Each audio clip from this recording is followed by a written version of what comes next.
That embarrassing moment you've been carrying around for years, nobody remembers it. Not your friends, not your coworkers, not the stranger who saw you trip. Nobody, except you. And I can prove it. Think back. You're at a party, or a meeting, or standing in line somewhere. You say something slightly wrong. You laugh at the wrong moment. Maybe you wave at someone who was waving at the person behind you. And in that instant, your entire body goes hot because you're certain, absolutely certain, that everyone saw it.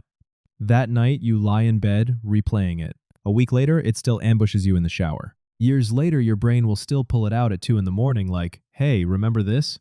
Here's the uncomfortable question. How many people in that room actually noticed?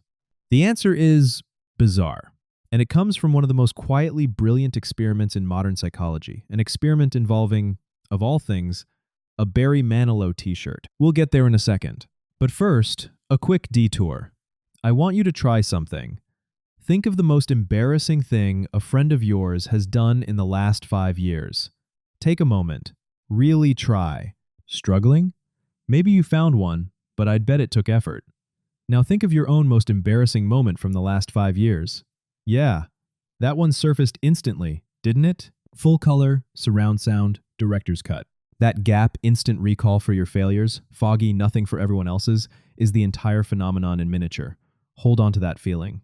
Okay, the year is 2000, Cornell University.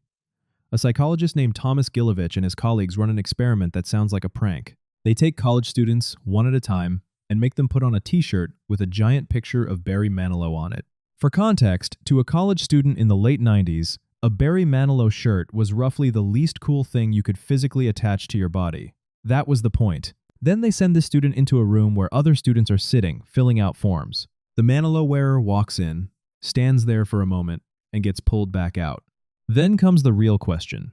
The researchers ask the shirt wearer, how many people in that room do you think noticed your shirt? And the students guess about half. Roughly 50%, they say, definitely clocked me and my glorious Manilow situation. Then the researchers ask the people in the room. The actual number? Around 23%, not even a quarter. The students overestimated their own visibility by a factor of 2. And here's the kicker. The researchers repeated it with shirts. The students actually liked Bob Marley, Martin Luther King, Jerry Seinfeld. Same result. Whether you're embarrassed or proud, whether you want to be seen or want to disappear, you drastically overestimate how much attention you're getting. Gilovich gave this a name, the spotlight effect. And the explanation is almost insultingly simple. You live inside your own head 24 hours a day. You are the main character of every scene you've ever witnessed because you were literally the camera. So when you try to imagine what other people noticed, you don't start from zero, you start from your own experience, where your stained shirt or your voice crack was the biggest event of the afternoon, and then you adjust downward a little. Psychologists call this anchoring. The problem is, you never adjust down far enough. You take your inner spotlight, dim it, maybe 20%, and assume that's what everyone else saw. But everyone else wasn't watching your movie. They were watching their own. That guy across the room? He was wondering if his laugh sounded weird. The woman by the door was replaying an email she sent that morning. The person you're sure judged your outfit was worried about their own outfit. Every single person in that room was starring in their own private film, in which you were, at best, an unpaid extra walking through the background. And it goes deeper than just shirts and stumbles. In a related line of research, Gilovich and his colleagues found something called the illusion of transparency, the belief that your inner states leak out for everyone to see. Nervous speakers are convinced the audience can see their hands shaking, hear the tremor in their voice, practically smell the panic. So the researchers had people give speeches, then asked the audience to rate how nervous the speaker looked. Over and over, the audience rated speakers as far calmer than the speakers rated themselves. Your anxiety feels like a siren going off. From the outside, it's barely a hum. And beautifully, when speakers were simply told about this illusion beforehand, told, you look calmer than you feel, they relaxed, and actually performed better.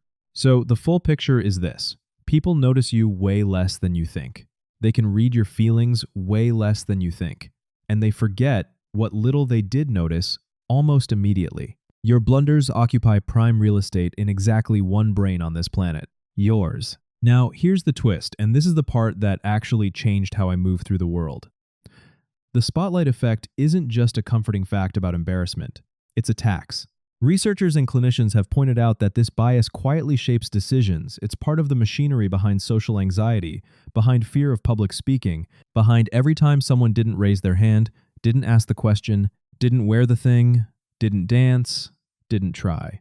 Millions of people every day shrink their lives to please an audience that does not exist.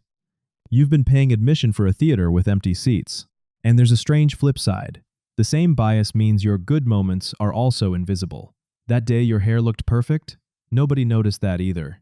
The clever thing you said? Mostly forgotten. Which sounds sad for about 4 seconds, until you realize what it actually means. The stakes were never as high as they felt. Not the failures, not the triumphs. You've been performing under stadium lights that were never switched on. Which raises one last, slightly haunting thought. If everyone is trapped in their own spotlight, then the most self-conscious person in the room and the most confident person in the room are seeing the exact same audience.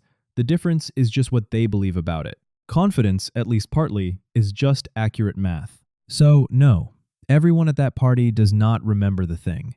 There is no highlight reel of your worst moments circulating in other people's heads.